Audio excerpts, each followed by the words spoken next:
Martin, how you doing? Aye, mate. Quick question, buddy. I'm curious about the process of actors as they go from project to project.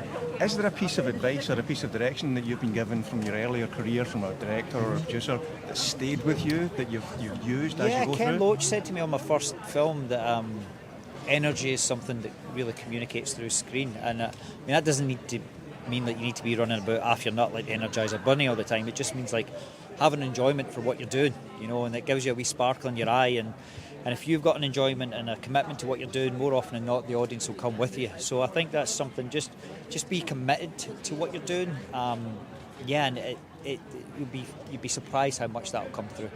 Now, obviously, this show is debuting on Amazon Prime, and without streaming services like that, shows and movies like this might not find an audience. That being said, we're big fans of physical media on the channel.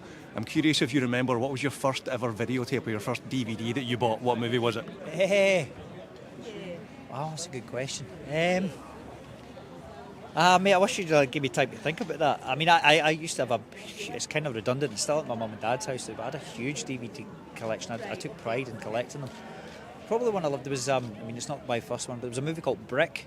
I know you saw it. I loved Joseph that. Gordon-Levitt, yeah, and I loved that movie because that was kind of made me think. It was it's like an intelligent thriller for teenagers, and I've kept that, and it was a blue and white cover, and that's always kind of stayed with me. That was definitely something that was a good one.